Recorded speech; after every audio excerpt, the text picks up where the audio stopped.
Life with Liliana and Friends. Naka, and welcome to Life with Liliana and Friends. We're on episode 3 already. So we're talking on the segment Greener Pastures, and we've spoken to my brother who's in the British Army. We'll be having other conversations with different people, real people, my friends and family, and just hearing their stories. And so hoping that the messages that come from there, the lessons that they've learned will help one person. And so today I have my dear mother, Miss Olivia Mavor, back on the show to speak to us. Welcome, Mom, and thank you for making time. Naka, thank you for inviting me. So as you can see, we're having tea. We're having a cup of tea here at Tanoa in Suva. Beautiful place, eh, Mom? Yeah, very nice. Is this the first time you've seen the renovations? Yes, I just haven't come here prior to this. Very nice. Yeah, I didn't realize it was so recent, but I'd encourage you, if you haven't been here, to come and check it out. Beautiful space. So, Mom, we watched City, right? Yes, so City did a great job last week, just explaining his story, and you must have been so proud of your son. So good, yeah. Yeah, unfortunately, he's not the favorite, but at least he's trying. I shall say no more of that. So I wanted to ask, so there's 4 of us, and you may not know that my mom she spent 7 or 8 years, I would say at least, in the UK, because my dad was serving in the British Army. So her story is very similar to City's, and she'll share some of that. But Mom, in thinking about greener pastures, I think one thing we don't think about often is the parents that we leave behind. So out of the 4 children you have, 3 of them are overseas. How does that make you feel? Like, what is your reaction? How do you feel about that? Well, I miss them very much, that's for sure. Yes. But I think one of the good things is actually, even though we're apart physically, I still feel, we're close. Yes. Because I think because we're very close anyway, the distance doesn't really matter because we are in contact all the time, and basically I know what's going on in their life and all of that. So it doesn't feel like they're hundreds, thousands of miles away. Yes. Yeah. And when they're in Fiji anyway, they're always out and about doing their thing, right? Well, more or less. I guess the thing is you've got to learn to let go at times, because you realize your children now has become an adult, has now got his or her own family, and they've got to do their own thing. You can't be interfering or poking your nose into their life, into their business all the time, because they've got to do it. Yes. And all you can do as a parent is bring them up in such a way so that they can go out there and be good parents themselves. Yes. Yeah, and you just stand there, you're there for the moral support, whatever support that they need, any advice that as I'm always getting asked now, or then go get us how are we related, all those sort of things, know. So, we're just there for the support, and also praying for my children all the time. I like that you mentioned that, Mom, because even when we were overseas, that's a really valuable thing, in just knowing, our relatives that we might not know of, but also culturally, positioning of different families and what the relationship is and all of that. So I know City does it a lot with you also. So what about when you went? What was now like? Like, what was it like when you went? Because you didn't have technology, right? Now you can talk all the time, Viber every day or Messenger. How did that feel for actually, you? It was hard to say goodbye, of course, to family, because, as you know, marrying your father was quite a sudden thing to me as well, and because it was all arranged by the house, and that's what it was their decision to make me go out and marry a father, and so of course they knew what was there, that I had to go overseas. But I think what now was really worried about how I would cope as a wife, and of course coming from because I wasn't really what's the word for it? I wasn't really that good at keeping house. Right. And that was your main job when you went there.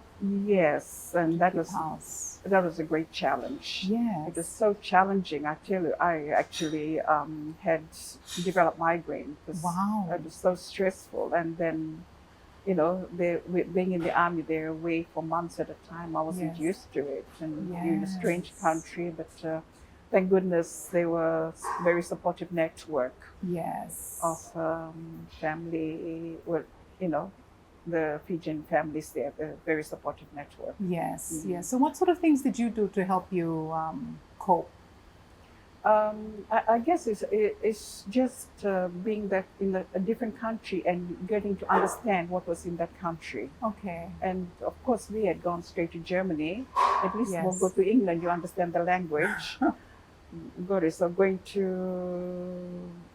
a country like that, but you know, in the British Army, they've got their own setup. So you know, even the shops and that you go to their own shops. You don't have to go into the places where you cannot speak English. Yes. So the setup is actually, I must say, is very good in that respect. Yes. And then I actually got a job with Tui's mom, with Auntie Rumor, Yes. in there. So it wasn't that really settling in. It was discovering the place was. And I guess quite you just exciting. need to posture yourself with, you know, having an open mind Mm. in order for you to embrace that, eh? Because Yes. otherwise it can get the better of you, that loneliness. Yes. Yeah, it's actually that's quite true. And I had really good neighbors as well. Okay. So the hardest thing for me was, shall I say, keeping house. That's so interesting. I'm sure we can speak a lot more about all of those, that experience you had during that time, because and then on top of that you had children, and Yeah. that's a whole nother ball game altogether. Oh, eh? yeah, That's a was, whole nother thing. That's when my mother, now, got really concerned. Right. She said that somebody has to come from Fiji to Right. help me look after you, and she was asking my father, your tour, to Yes. get that arranged. Really. But thank goodness, I mean, at that time too, my father used to come to meetings also in Brussels and Okay. that. So he used to bring over food for me, Yes. or for us, like the biscuits and all of that that Yes. you missed and all of that. So, you know, he's Yes, coming wow. over and he'll make a phone call Right. from Brussels or whatever. You know, Right. it's so good that you can hear his voice and he's just Oh, there. man. But yeah, that was the concern, was actually having a child, because how would she cope? She can't even look after, Yes. you know, the household. Yes. But thank God, you know, managed. Well, you did a fantastic job, as you can see, evidenced here today. So what we'll do is take a quick break, and then we will come right back to this story. Vinaka. Life with Liliana and Friends. Life with Liliana and Friends. Welcome back.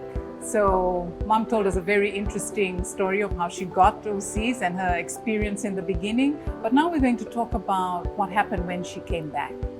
Mom, why did you and Dad decide to come back? That's what I wanted to ask first. Well, I guess in my case, because it wasn't long, you know, that I was away. Yes. So, but Dad, you know, was so used to the lifestyle. But I was really adamant that I wanted your children to be brought up in Fiji, Right. because I felt that if you weren't, it wouldn't be fair. That you see, Okay. you know, you want to know what you're missing out on. Yes. So thank goodness he agreed, and that's why we came back, because we wanted to be brought up in Fiji. And Yes. then if, you know, at 20 or 21, whatever you wanted to go overseas, then that's your choice. But at least you've been grounded Yes. as a Kaiviti. Yes. And so, you know, Siti spoke a little bit last week about the skills that, advising people to upskill themselves while they're away. For you specifically, what did you bring back? How were you able to re-enter the workforce? Okay, well, upskilling when I was away wasn't really academic. Right. It was more Housekeeping. housekeeping. Home economics, I probably I'll call it. I had to go to college, and I've got a certificate that says I can cook from this Oh. college in Sheffield. Actually, I'm Wow. very proud of that achievement.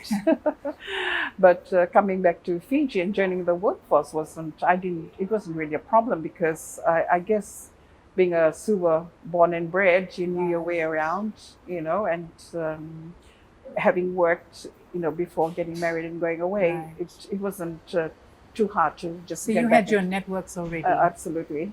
Right.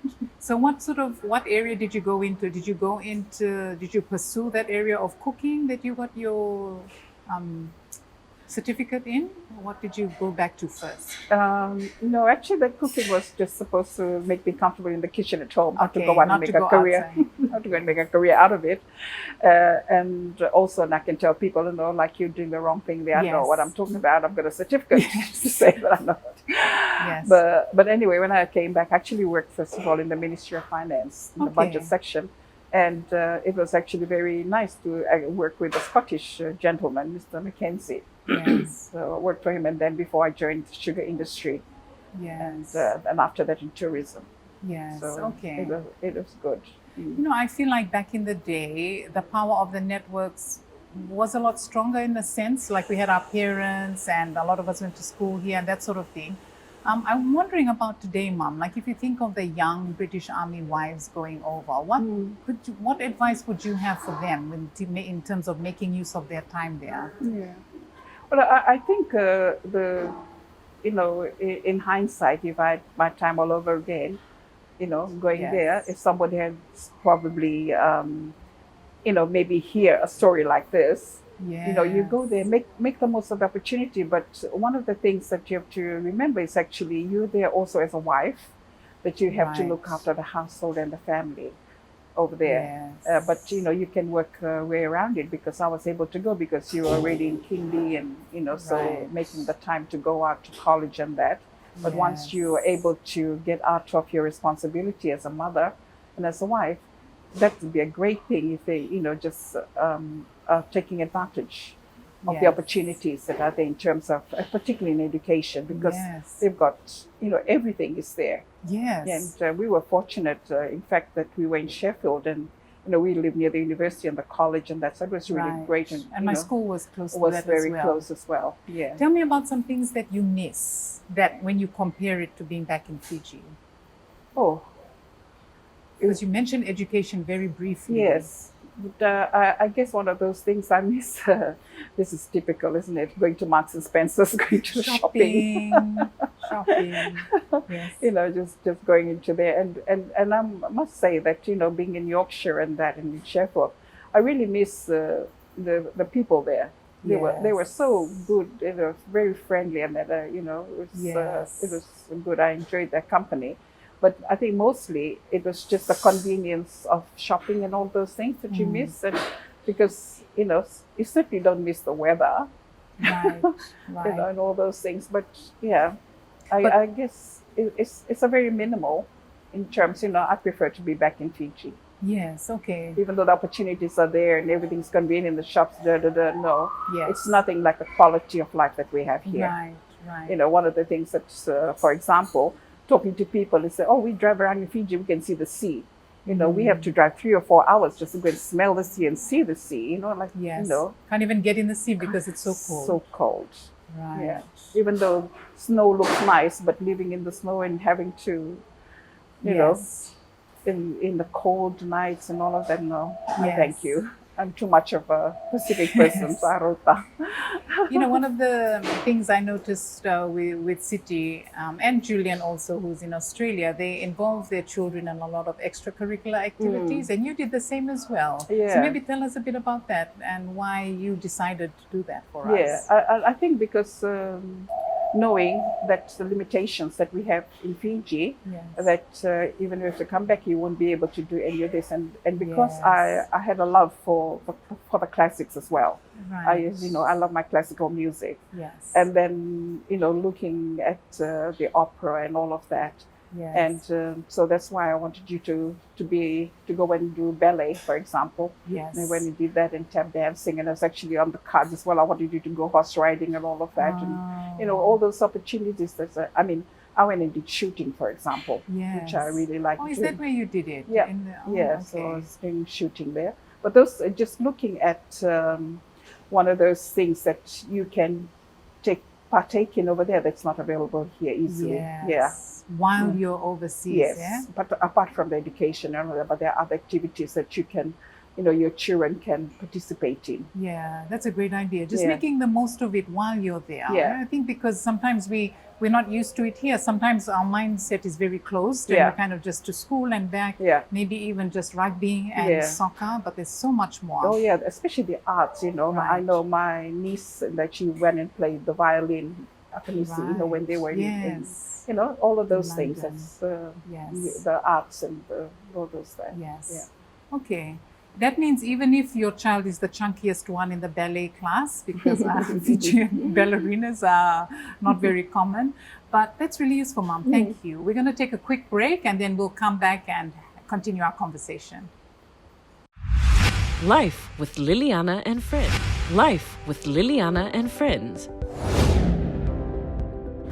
Welcome back. So we've been having a great conversation with my mom, talking about her experience as a British Army wife and then re-entry, coming back to Fiji. My dad spent 22 years there.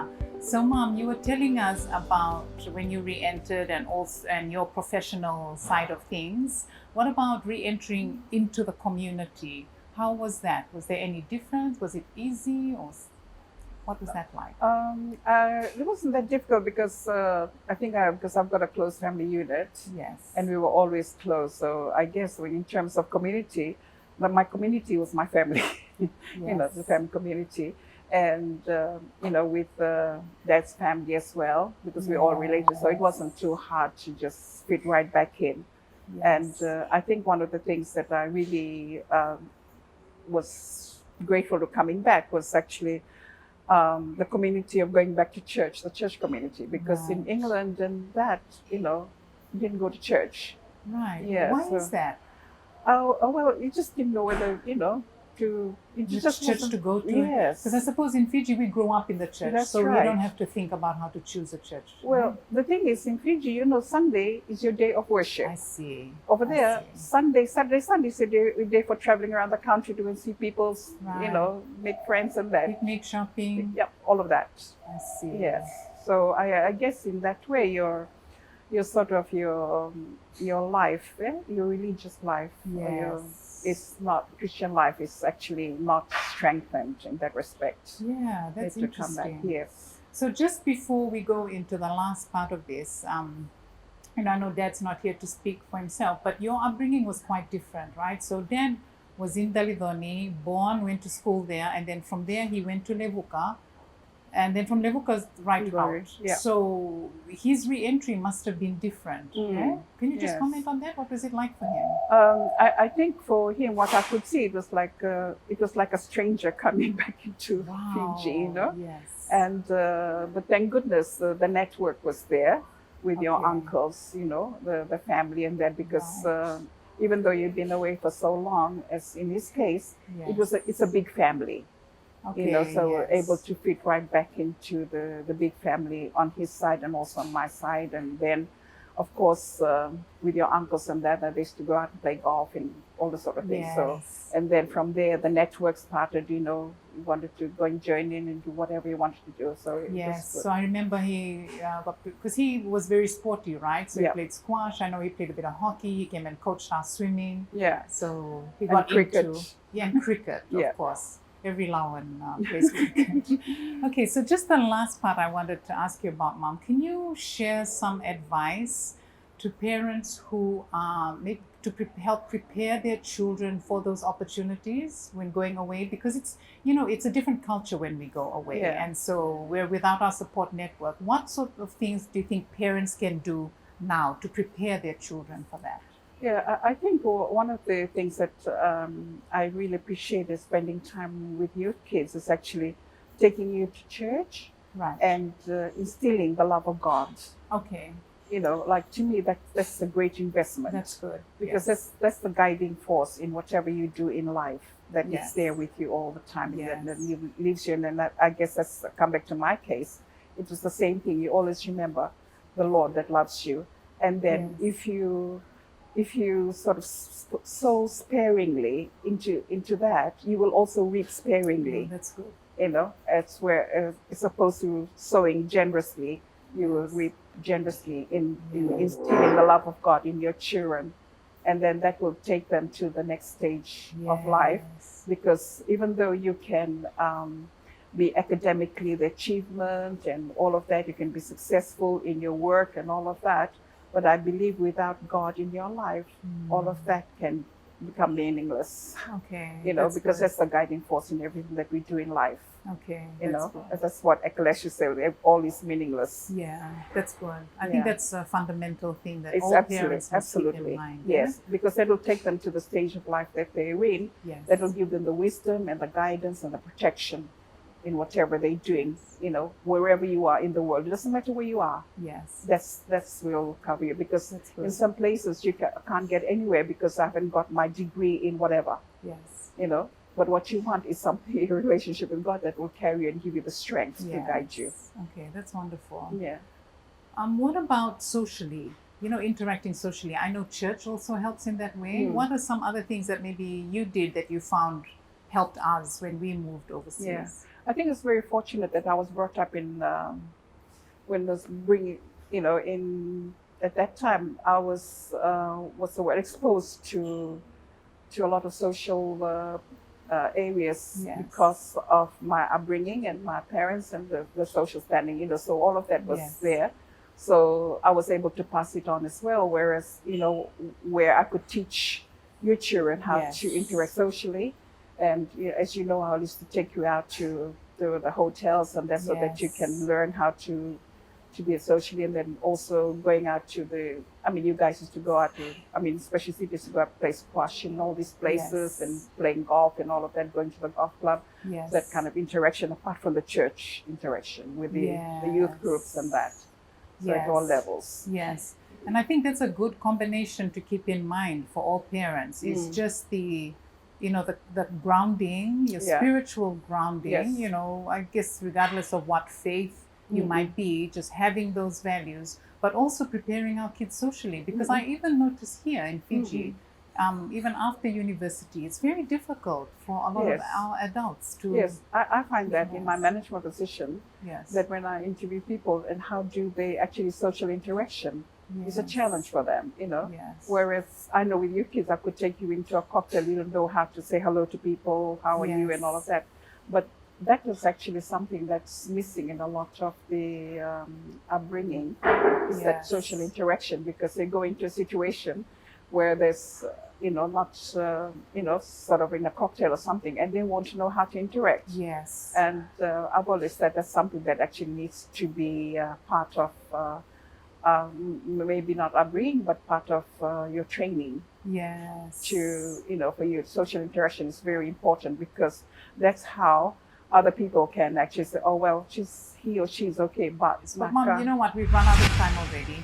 But I really wanted to thank you, not only for coming today, but all the sacrifices you made for us, all the things that you did intentionally for us. And now I know that you just continue to try and, keep us on track and steering us and responding to our SOS calls. Who is this? What do I say in this situation? How am I related to so and so? So I wanted to really thank you for that, Mom. I really appreciate you. Me and my brothers really appreciate you. I'm looking forward to my Christmas presents then. Yes. Favorite children overseas? There you go.